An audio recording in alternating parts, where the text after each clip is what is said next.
La Diócesis de San Cristóbal te da la bienvenida a esta lección del curso Historia de la Iglesia con el presbítero Pedro Fortul. Un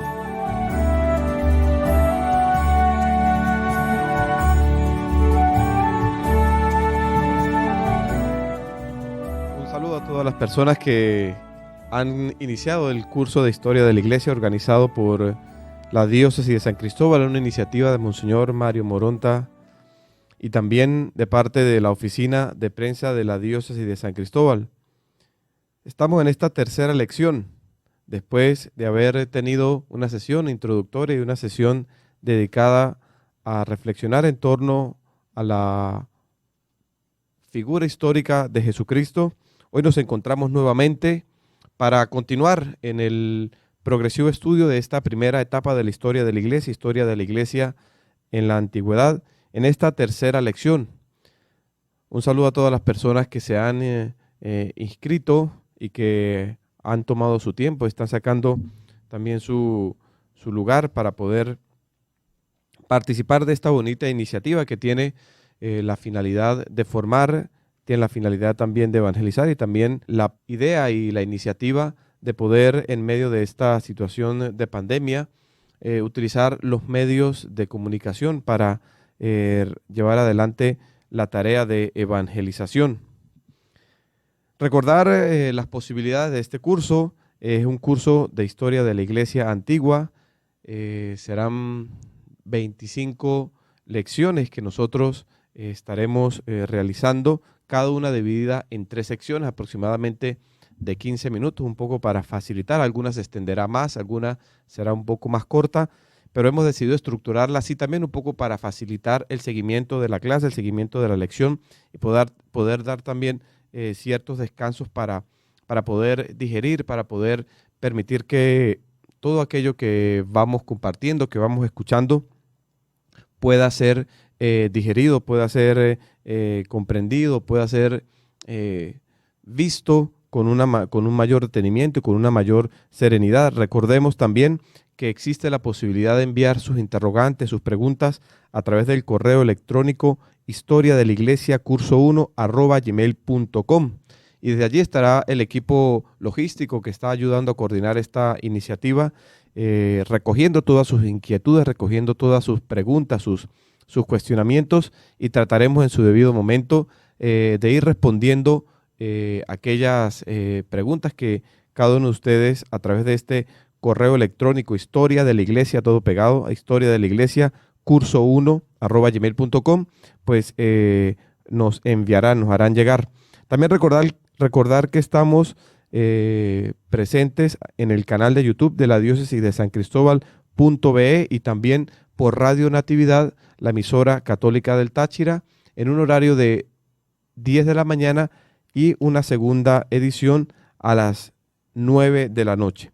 Este curso se estará realizando de lunes a viernes y se extenderá posiblemente o se extenderá hasta la segunda semana del mes de marzo, si todo va como se ha organizado y como hemos organizado junto al equipo logístico que nos está acompañando, el padre Joan Pacheco, los seminaristas Giancarlo Yepes y Carlos Peña. Muy bien, la lección pasada o segunda, recordamos nosotros o tuvimos algunas referencias en torno a la figura histórica de Jesucristo, y allí recordábamos algunos autores a lo largo, sobre todo del siglo XVIII y XIX, que negaron la existencia histórica de Jesús. Además de esto, pudimos entender las propuestas que estos autores como Reimarus o Bultmann nos hacían de la interpretación de los evangelios el argumento para negar la existencia histórica de Jesucristo. Además de esto, pudimos también consultar algunas fuentes extrabíblicas con algunos autores importantes como de ámbito judío, como Flavio Josefo, y además de este autor judío, algunos de procedencia pagana, como Tácito o Suetonio, que ninguno de los tres, sin ser cristiano, hace en algunas de sus obras referencia sea a Cristo, a Jesús, sea a sus apóstoles, sea a la iglesia que seguía a Jesucristo. Y esto es muy interesante porque son precisamente testimonios que no provienen de ámbito cristiano, sino que provienen de ámbito pagano o judío y que dan testimonio de la existencia de Jesús. Esto es muy importante que se toque, porque evidentemente el Jesús histórico, que es el mismo Cristo de la fe, la única persona del Verbo encarnado, pues ha estado en medio de nosotros en un tiempo, y definíamos un tiempo bien preciso, en torno al año 4, al año 5 o tercero antes de Jesucristo, para algunos errores de cálculo, y ya eso hacíamos la explicación de ese error del cálculo de tiempo. Y también un momento muy importante de la vida de Jesucristo, que fue su misterio pascual, en torno al año 30-33 después de Cristo, de nuestra era cristiana. Además de esto,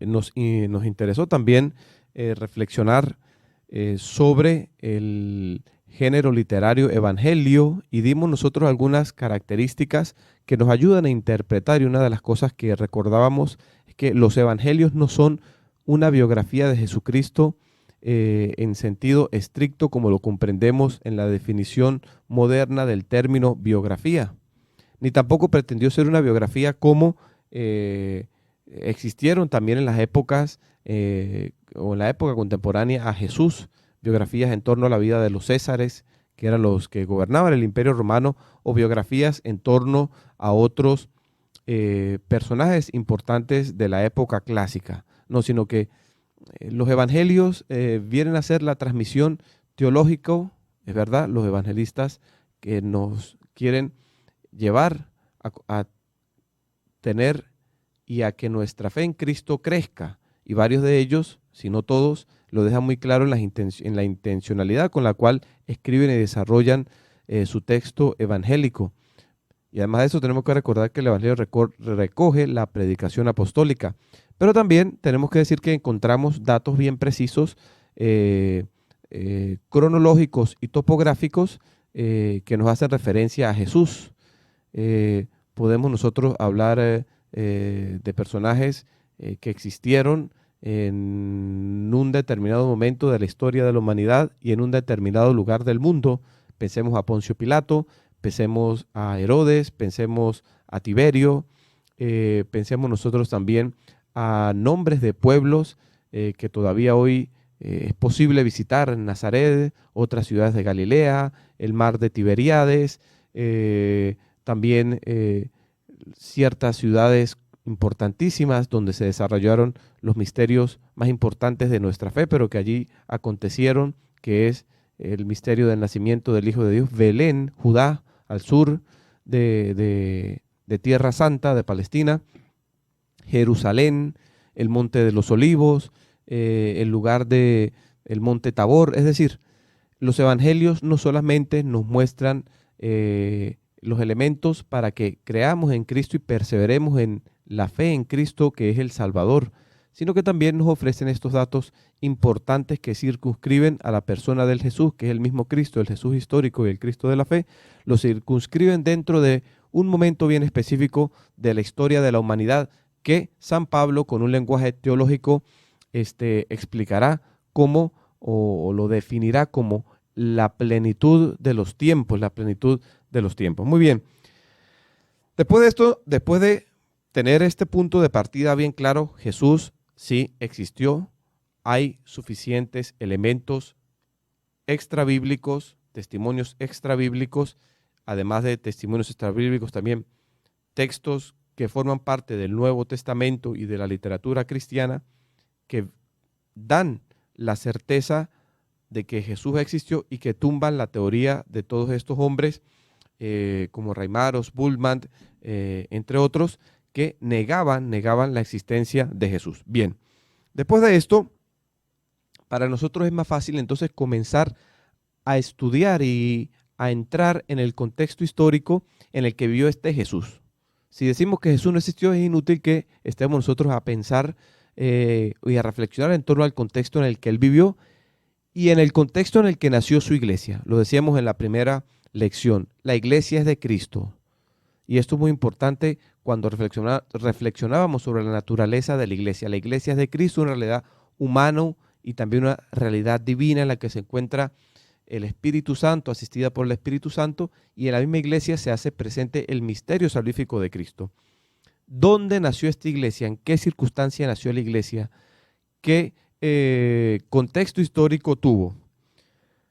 Siguiendo los textos que guían este curso, que tiene como finalidad presentar en forma sintética esta etapa antigua de la historia de la iglesia, nos dice que la iglesia la colocamos nosotros en un primer momento en un contexto que nace de frente a la sinagoga. La iglesia es el pueblo de Dios, la asamblea convocada por Yahvé, el Cajal Yahvé del Antiguo Testamento es ahora el nuevo pueblo de Dios. Y la sinagoga representa junto con el templo el antiguo pueblo de la alianza, y la iglesia es el nuevo pueblo de Israel convocado por Cristo, el Hijo de Dios. Desde el punto de vista religioso, en el momento en que Cristo es una palabra que viene del griego Christos, que significa el ungido, el consagrado, Él viene al mundo, y la humanidad está dividida fundamentalmente en dos grupos, desde el punto de vista de la revelación hebraico-cristiana. Un pequeño número de hebreos y la gran multitud de los paganos. Los paganos es un grupo mucho más amplio, y hacemos esta distinción desde el punto de vista de la formación del pueblo de Israel, desde el punto de vista de la revelación progresiva y de la economía de la salvación que Dios quiso para la humanidad. El primero, el paganismo. El paganismo está dominado por el politeísmo, y pudiéramos nosotros tener una visión muchísimo más amplia, no solamente pensar a la religión politeísta que se encontraba dentro de la cultura helenístico-romana, sino que también en otras partes del mundo, inclusive los pueblos ancestrales que ya formaban parte de América, de lo que hoy es América, pues tenía también religiones politeístas.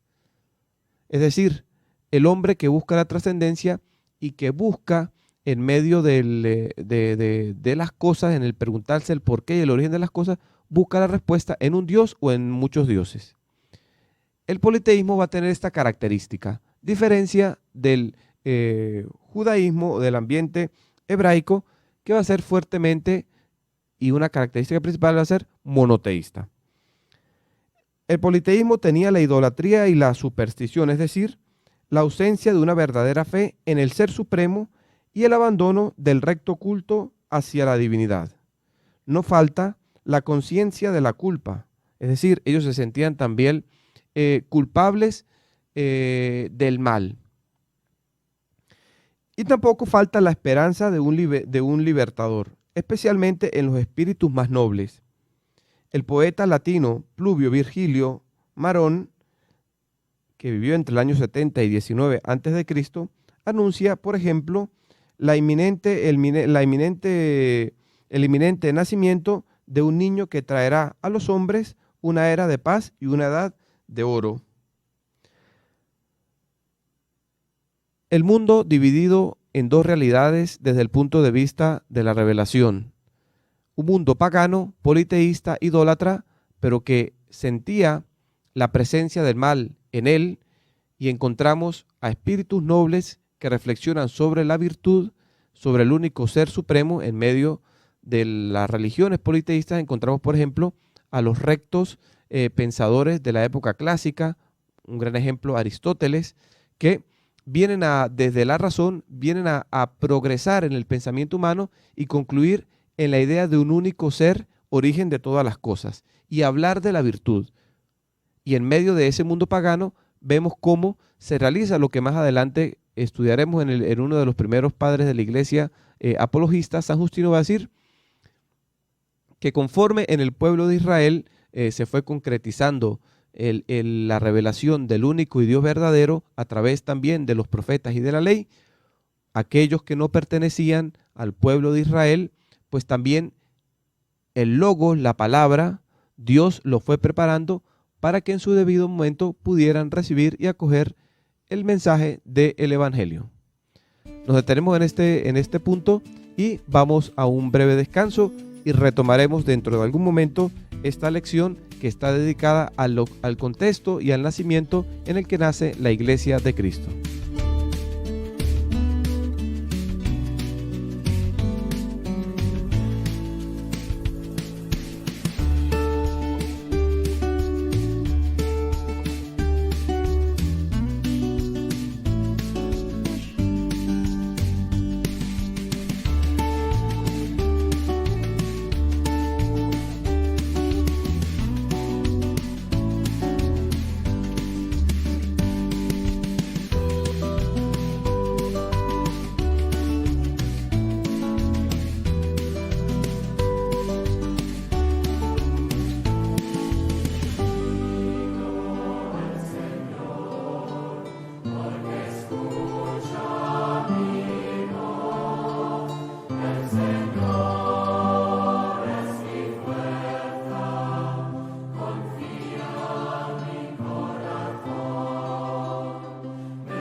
Disponibles todas las lecciones del curso Historia de la Iglesia en el canal de YouTube Diócesis de San Cristóbal VE.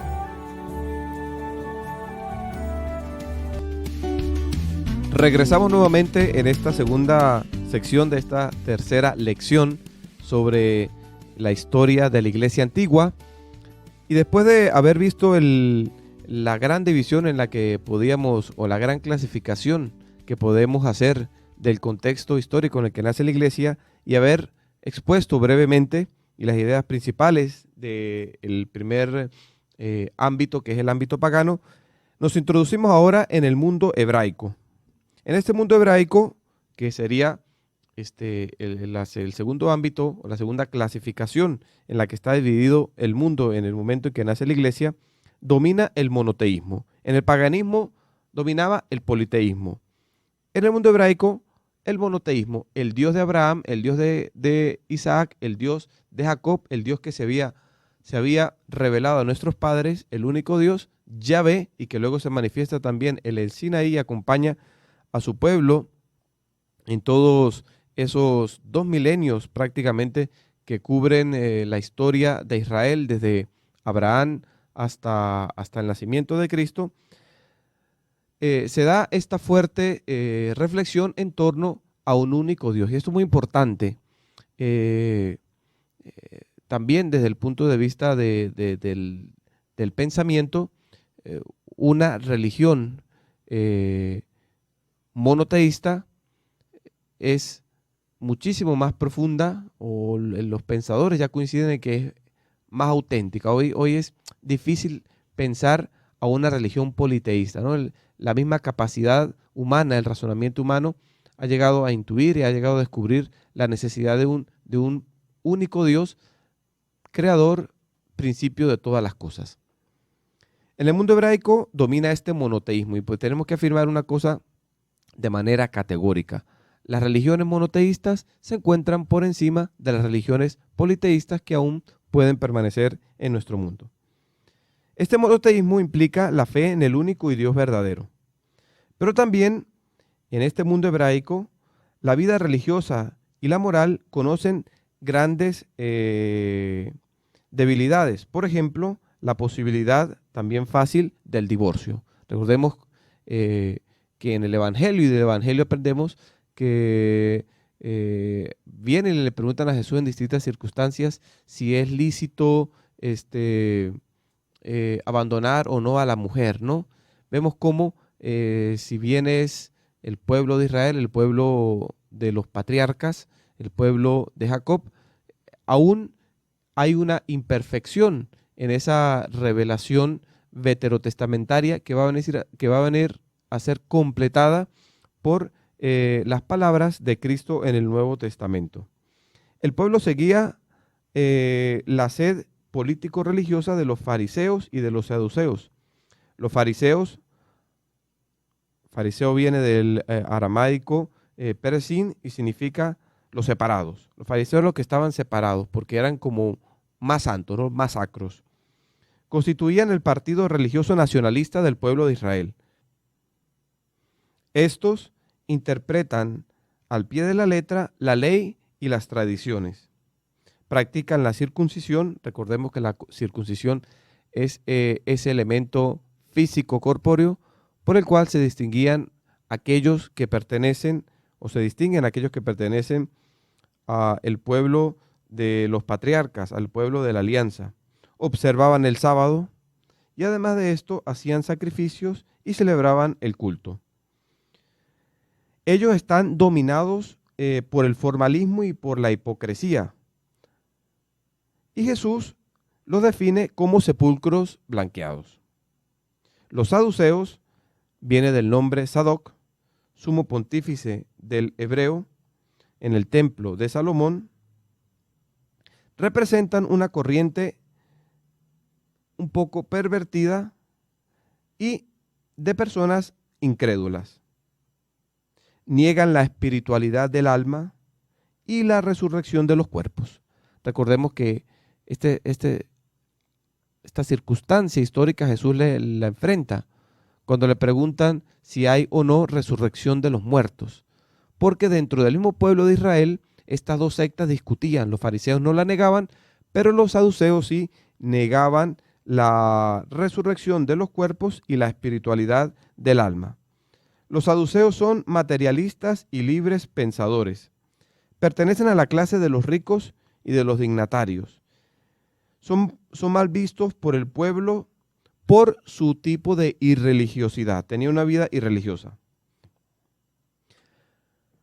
A pesar de estas dos grandes características del monoteísmo hebreo, los fariseos y los saduceos, existe en medio del pueblo de Israel almas puras y buenas que deseaban y suspiraban la venida del Mesías.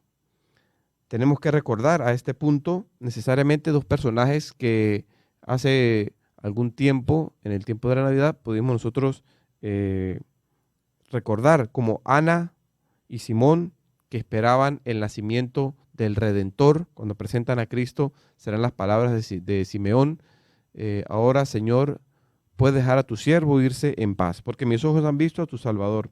Pensemos también a otros que ya cuando Jesús realizaba su misión pública, lo siguieron, lo escucharon, lo acompañaron, como José de Arimatea y Nicodemo, y las pías mujeres del Evangelio.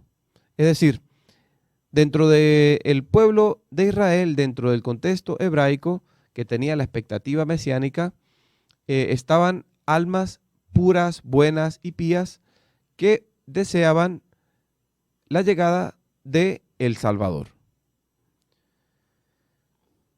El grupo de los discípulos, y especialmente el de los apóstoles, representa claramente todos aquellos que esperaban la liberación del pueblo de Israel. Recordemos que antes de Cristo ya se habían suscitado ciertos personajes que buscaban la liberación del pueblo de la alianza. Y es una constante que se repite a lo largo del Antiguo Testamento. El pueblo de Israel en distintas ocasiones se encontró bajo el dominio de imperios. Recordemos a los episodios del Éxodo, cómo el pueblo de Israel estuvo bajo el dominio del imperio egipcio, luego será dominado también por el imperio babilónico, luego será dominado por el imperio persa, luego será dominado por el imperio macedónico, luego tendrá la influencia del imperio romano, y es la circunstancia en la que nace Cristo. el pueblo de Israel vivía en una constante expectativa de liberación por la opresión que siempre vivió y por las características de la esclavitud. Cuando nace Cristo, se esperaba el nacimiento inminente del Mesías, y por eso encontramos que muchos de sus discípulos en algún momento van a pensar que Cristo era un liberador que toma la espada, un liberador nacionalista. Y Jesús enseñará que este no era el mensaje ni la misión que él venía a cumplir. En el pueblo hebreo de Palestina, la iglesia encontrará la base étnica de su difusión. Y el mismo Hijo de Dios ha deseado nacer de una mujer hebrea que es la Virgen María. Esto tiene que quedar muy claro. Jesús es un hebreo, la Virgen María es una hebrea. Contextualización no solamente cronológica ni topográfica de el nacimiento del Salvador y de la vida y la misión del Salvador y del nacimiento de su iglesia, sino también una contextualización étnica. Preguntémonos ahora cuáles eran las condiciones religiosas, políticas y sociales que dominaban las circunstancias en el que nace la iglesia. Según las palabras del mismo apóstol San Pablo, Cristo llega al mundo en la plenitud de los tiempos. Esto lo encontramos en Gálatas 4:4. Cuando llegó el momento en que había sido fijado por Dios y terminó el tiempo establecido por Dios de preparación para la salvación mesiánica, el Hijo de Dios se hace hombre en medio de nosotros.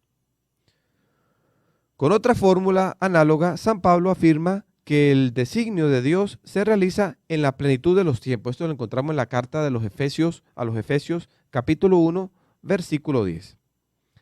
La venida del Mesías, es decir, se cumple como la realización de una larga espera. Decíamos nosotros en las lecciones pasadas que la visión teológica del tiempo nos lleva a hacer de la existencia del tiempo tres grandes etapas o tres grandes divisiones.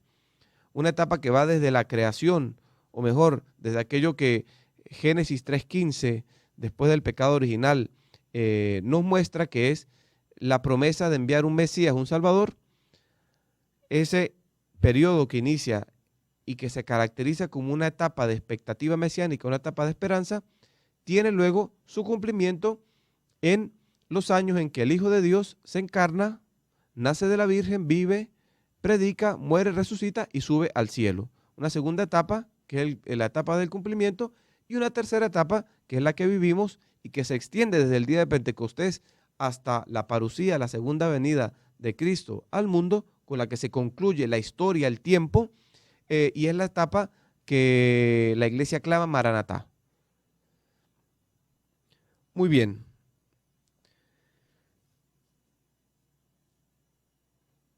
La venida del Mesías se cumple entonces por la promesa que se había hecho a nuestros antiguos padres y que comprende las varias o distintas etapas a través de las cuales la humanidad, por voluntad de Dios, ha transcurrido, ha caminado y tendrá que caminar. En sustancia, las dos fórmulas paulinas que hemos citado significan que la encarnación del Hijo de Dios sucede en el momento en el cual la humanidad estaba preparada, estaba lista para acoger el mensaje evangélico. Ciertamente hay una preparación con el pueblo de Israel, pero aprendiendo también de los padres de la iglesia, San Justino nos dirá, o nos hablará de la semina verbi, es decir, de las semillas del verbo, de las semillas del logos, de la semilla de la palabra de Dios, que en otras culturas, en otros pueblos y en otros ámbitos geográficos también fueron apareciendo para que en su debido momento acogiesen la revelación hebraico-cristiana que tiene como centro o como dinámica la promesa y el cumplimiento en Cristo Jesús. Tal preparación para la llegada del reino de Dios fue realizada en ambiente judío. La importancia del pueblo hebraico o del pueblo de Israel en la antigüedad se halla exclusivamente por su religión. A diferencia de los otros pueblos paganos, el pueblo de Israel se distingue por el don de la revelación y por una especial protección divina. Si pensamos los gestos heroicos, políticos, imperiales, pudiéramos decir también, de otros pueblos, superan cualquier gran obra que pudo realizar el pueblo de Israel. Que basta pensar nomás a la época de la monarquía, cómo fue un desastre tras otro la vida y la forma de gobierno que Saúl, David, Salomón y sus descendientes van a ir teniendo, ¿no? Es decir, a nivel de progreso humano, de imperio, de dominio, el pueblo de Israel no tiene esta característica. Al contrario, fue siempre un pueblo sujeto al dominio de otros grandes imperios. El suceso del pueblo de Israel se halla precisamente en que Dios lo escogió. ¿Para qué?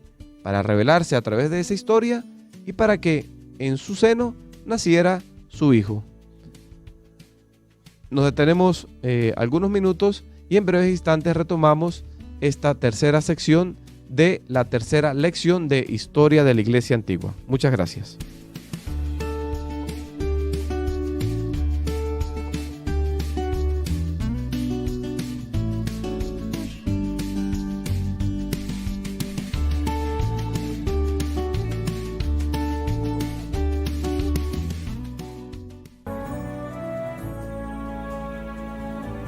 Todos los subsidios disponibles en nuestra página en internet www.diocesidesancristobal.online.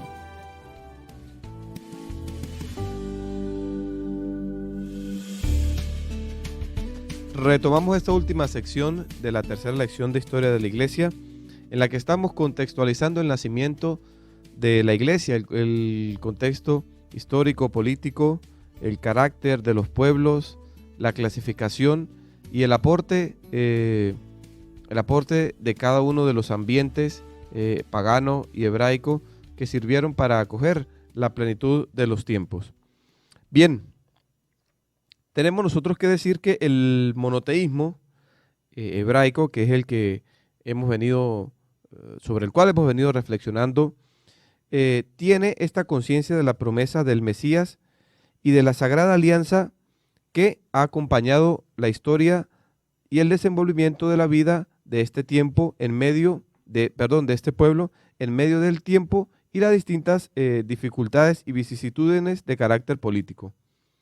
La espera del Mesías se intensificó y se difundió en la época de los Macabeos, cuando el rey de Siria, Antíoco IV Epífanes, entre el 175 y 164 a.C., buscó de quitarle a los hebreos la fe que habían recibido de sus padres o la fe de los padres de los patriarcas y de imponerles a ellos las costumbres y la religión de los paganos.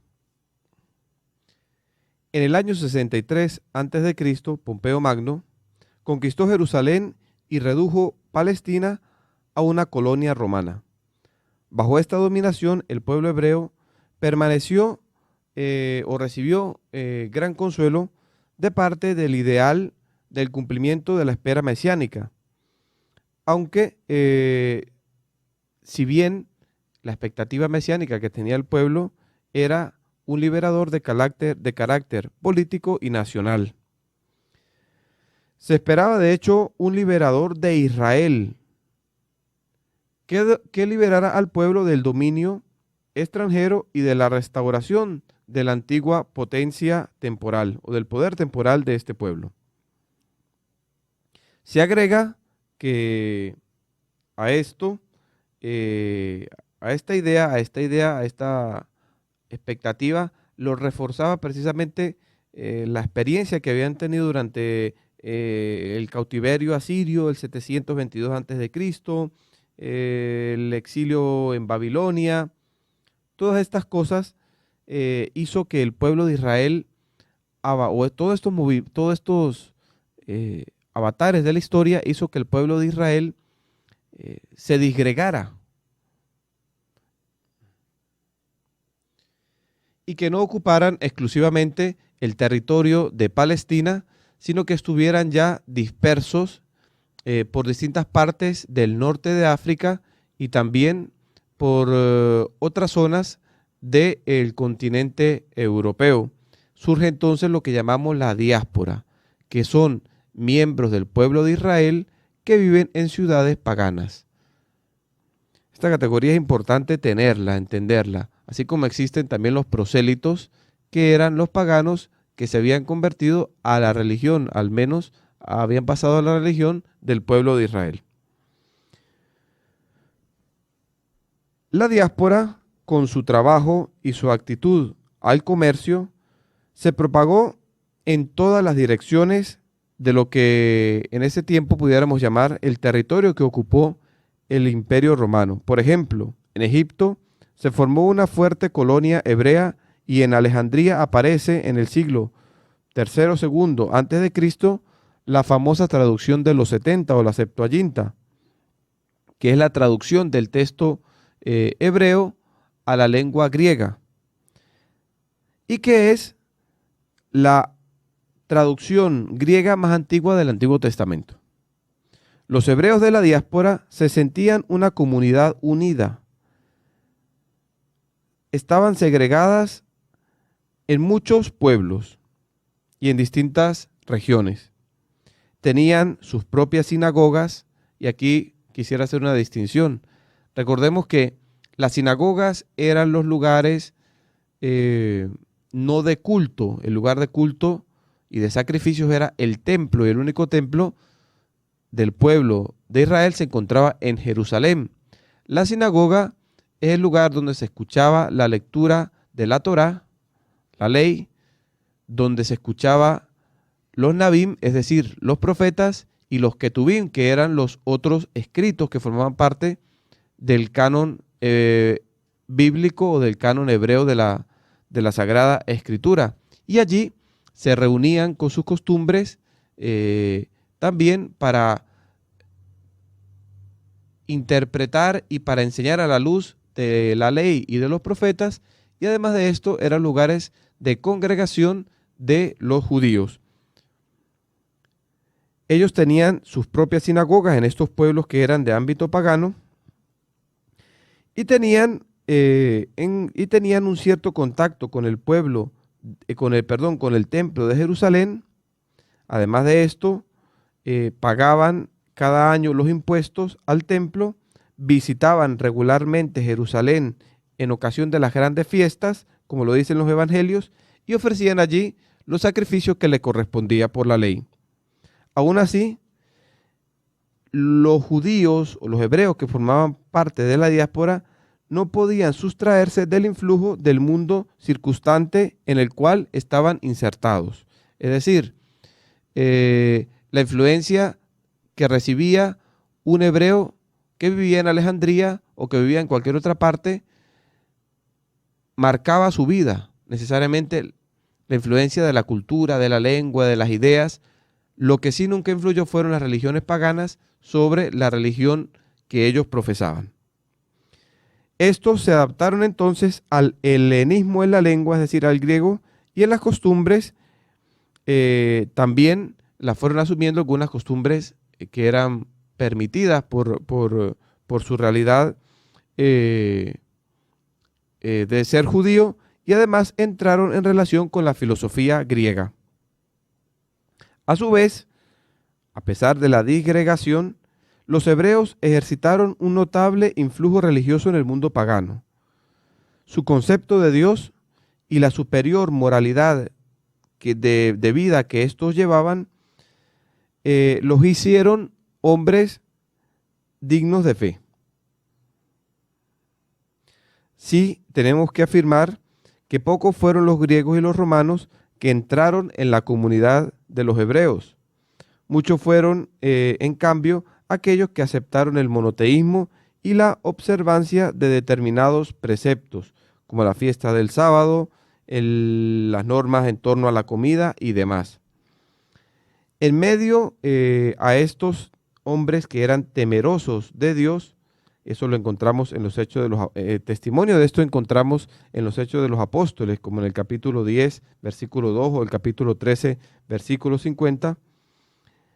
Gracias a estos hombres que eran de cultura helenístico romana y que fueron conociendo también y recibiendo la influencia del hebraísmo, esto permitió que el cristianismo pudiese difundirse mejor porque ofrecía a estos el corazón que ellos deseaban sin imitar la conducta de los hebreos. ¿Qué podemos decir del genio característico del hebraísmo? Los judíos o el judaísmo es el primer ambiente histórico con el cual entra en contacto el cristianismo. Es más, en este ámbito el cristianismo nace y se desarrolla. De esta primera encarnación histórica de la Iglesia emerge la característica fundamental del cristianismo. La primera es la universalidad. El genio particular de los hebreos y la religiosidad también son tomadas de este ambiente. Estos tenían una religión propia, nacida desde la intervención de Dios, que se había manifestado con gestos grandiosos de misericordia. Las acciones de Dios son una promoción continua del pueblo de Israel. Recordemos que ellos frecuentemente cantan, meditan, recuerdan cómo Dios había librado a su pueblo. Esta religiosidad se puede sintetizar fundamentalmente en los siguientes aspectos. Un monoteísmo puro, propio del característico genio hebraico. Aquella famosa frase, Shema Israel, recuerda Israel, tu Dios es uno solo. Dios se manifiesta continuamente y dialoga con su pueblo. Lo tiene lejos de los ídolos y lo preserva del paganismo.